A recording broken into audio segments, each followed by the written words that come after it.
before this match between Nigeria and Mozambique. This knockout tie as one of the tournament's most consistent and complete, but after the national anthems. Let's go. All right, welcome everyone to the first edition of VMAX Sports Show. And I'm your host, Oriyo Yusuf, aka OY. Yeah, today we're going to be talking about the AFCON 2025 tournament, which as we all know has gotten to the knockout stage of the round of 16. And our beloved Super Eagles just qualified for the quarterfinal, the round of 8 yesterday, after defeating Mozambique in a very, very entertaining match.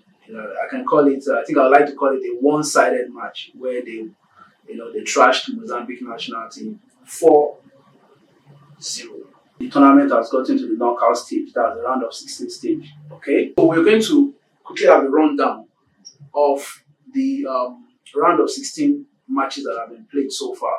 So so far so good. We've had the first round of 16 match was between Cameroon and South Africa, where Cameroon defeated South Africa 2-1. Top scorer in the tournament so far, with a good own goal with 2. And he comes from Abubo, and he as far as the edge of the box where Baleba picks it up, looking for the bottom corner deflection. This surely will be the first goal of the game, and it is. It goes Cameroon's way. And of all people, it's Junior Chamadou. Okay, next is the hosts, Morocco. They were able to defeat Tanzania 1-0 to also book a spot at the quarterfinal of this year's AFCON tournament. Then we also have their North African counterpart, Egypt. Okay, though Egypt needed extra time, to beat Benin 3-1 to also advance to the quarterfinals. Then last on the list is our own Nigeria, who demolished Mozambique. It was a very, very fantastic match, beautiful to watch. Our Super Eagles were, they were in flying forms, our attackers, to the midfielders, and also our defenders. It was a great performance from the Super Eagles, we need to give them kudos for the performance. So on the score sheet, where Osimhen Lookman opened the score sheet with a beautiful goal. Then he provided an assist to set up Osimhen up for the second goal. And Akko also set up Osimhen for the third goal. Then before he himself finally got on the score sheet by scoring the fourth goal. So now that is not the. We still have a couple of round of 16 matches. We have the match between Côte d'Ivoire and Burkina Faso. Then we also have the other match that is between DR Congo and Algeria. Now, please note, the winner between Nigeria will be taking on the winner between Algeria and DR Congo. Now, remember that DR Congo were the ones that eliminated Nigeria from the FIFA World Cup playoff.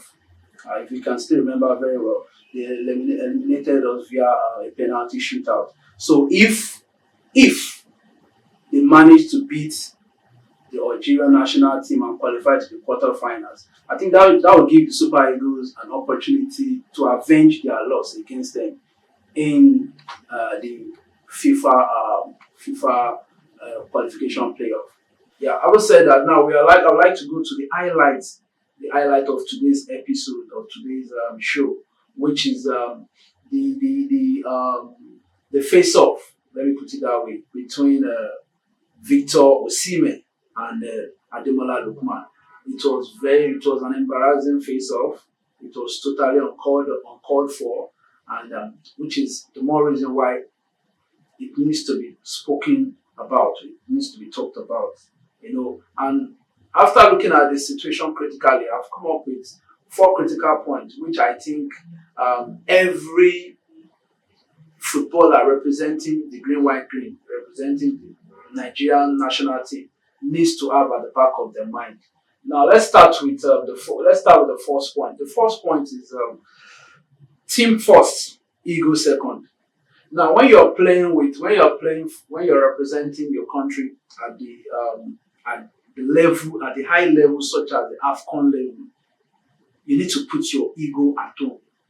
Now, it's very obvious from this tournament that Nigeria's strength in this tournament has always been from the collective attacking swagger, that features the likes of Osimhen Lookman, Victor Osimhen, Adams Ako, and others, and they've all blended well.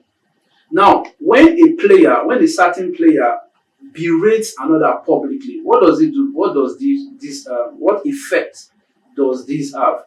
It tends to undermine the shared mission that drives this run, and this is not good for the team. This is not good for the team. This needs to be frowned at. Now, the next one is leadership. These players also need to understand that leadership is not just about scoring goals. Of course, we all know that in the game of football, scoring goals is very, very important. You need to score goals to win matches. You need to score goals to win points. You need to score goals to advance to different stages of the tournament. However, you also need to understand that leadership is very, very, very important. Leadership is quite different from scoring goals.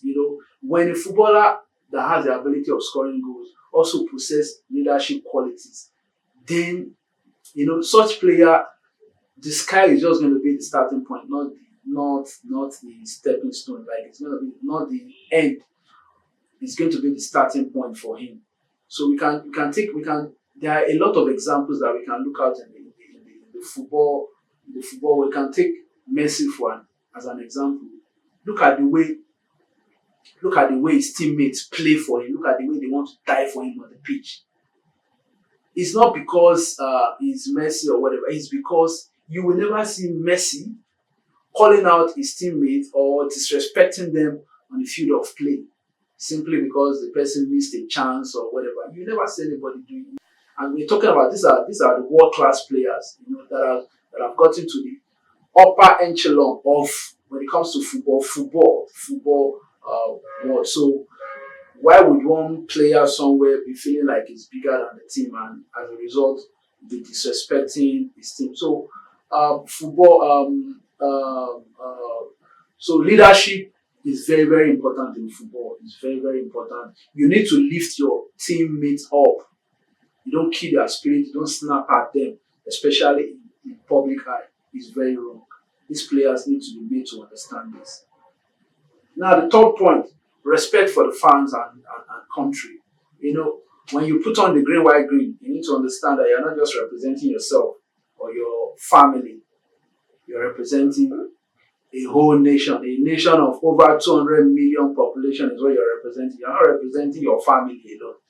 Okay? So now you have to play with not just passion, but with respect, with discipline. Not just with passion. We understand that passion is very important in football, but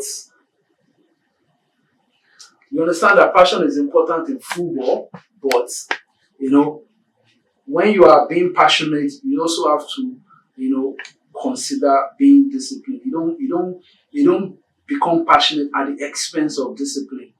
Okay? Because when you do that, you create unnecessary hatred for yourself. Okay, you can tell from the way the Nigerian fans were booing Victor Osimhen during his outburst. We were booing him. Imagine when your own fans, your own countrymen are booing you. You know what that means, right? That means that you are doing too much. That means that you are doing too much. That means that you're messing up, and it's not a good look for him. The fans are the ones that made you. When you start behaving in such a way that the fans get off your back, then it's over for you. It's over for you. Go and ask from the likes of Mario Balotelli. Mario Balotelli was one of the most hot-headed players I've ever experienced in my life. Hot-headed to the extent that he was throwing punches with his own man. he was throwing punches with his own manager. The kind of level of hot-headedness that you need to have to be throwing punches with your own manager. Because you know that a manager can make a footballer and a manager can also mar a footballer. If your manager decides that I want to ruin your career today, he's going to do that. He has the power to do that. Don't forget that. But for a footballer to have the mindset that, okay, I want to go against my manager, I even want to throw punches with him, you know how hot-headed. But what happened in the long run? It affected him in the long run. Let's not get it twisted. Mario Balotelli is a very, very good footballer. He's a world-class footballer. But his hot-headedness was what limited, it was supposed to be like this. But what happened? Because of his hot-headedness and ego and everything, someone that was supposed to be like this, he was only able to complete his career at this level when he was supposed to be at this level. So that's what we are talking about. Players need to learn to respect the fans. They need to learn to respect the country they represent, and also to the club side, they also need to respect the club that they play for, the club that is paying their bills as well. So this is very important. This is another lesson that a lot of these footballers need to take note of. Respect your fans and respect your country. What Victor Osimhen displayed last night was a show of shame, a show of utmost disrespect to his country as a whole. Is very, very wrong. It's very, very, and he needs to come out and tender an apology, a sincere apology, for his country and his teammates as well. Respect for the fans and your country. Now you need to understand something. When you're wearing the green, white, green, when you're playing for the Super Eagles national team, you need to understand that you're not just playing for yourself. You're not playing for your own ego. You're not playing for your family. You are playing for the entire nation. You're playing for a country with over 200 million population. You get what I'm saying? You're representing an entire nation. And as such, you need to comport yourself. You need to behave in a very, very respectful manner. Just imagine that your father is right there on the pitch. Will you behave the way you behaved? Will you talk to people the way you talk to people? So you're supposed to have that at the back of your mind that people of your father's age, even your father, they are watching you while you play. And as a result of that, you need to be in your best behavior. You don't talk down on your teammates. You don't disrespect your teammates. You need to respect your country. Disrespecting or talking down on your teammate in the public, in front of your opposition team, is very, very wrong. It can break team spirit. It can disorganize the team, and it can also lead to elimination. This is very, very important, and this point is even made clear by the how would I put it now? By the boos from the Nigerian supporters in the stadium. You can see that when he started with his outburst, the Nigerian supporters in the stadium, they were all booing him. That's to show that they were not happy with his display of arrogance, his display of lack of respect for the national team and for his teammates. So I think Victor Osimhen, if you're watching this, I think you can do better. You can do better. Please, let's put our country first. Put your ego aside. Play for the country. Don't play for yourself. You're playing for the country. You're not playing for yourself. Then finally, avoiding internal conflicts in public. Now, I've also played football before, and when I have an issue with my teammate, maybe he's in a position where he's supposed to play me a pass or true pass, where I could actually do something for the team, and his selfish self takes over and he does otherwise, I don't shout at him or try to create a scene. What I do is I move closer to him and whisper to him, "Hey, bro, you could have done this better. I was in a better position. You are playing as a team now. You're not just playing for yourself. That is how you communicate to your teammate. You discover that the next time that person finds himself in a situation where he can give you the pass to score, he will do that. Why? Because you've spoken to him in a very respectful way. You know, you did not try to embarrass him or try to downplay his effort. I mean, we need to go back to, maybe we should go back to the FIFA qualifying playoffs that we played. We all know how many one-on-one chances Osimhen missed. We all know how many one-on-one chances he missed before he finally got on the score sheet. But please tell me, name one player, one of his teammates that walked up to him and shouted at him and tried to disrespect him for missing a chance in those matches. I'll wait. None. Zero. Absolutely none. Nobody called him out because they believe that, this is football. And this kind of things happen all the time. Even the biggest players in the world stage, like Cristiano Ronaldo, Lionel Messi, they make misses. Even the best goal poachers like Lewandowski and Harry Kane, they miss chances every day, every now and then. So it does not mean the end of the world. Their teammates do not crucify them for that because of that. So you need to understand that football is a team sport, and you can't do it by yourself. You do it with your teammates, and you have to respect your teammates in order for you guys to accomplish greater things together. Don't do things that will break the team spirit and that will cause disunity in the team.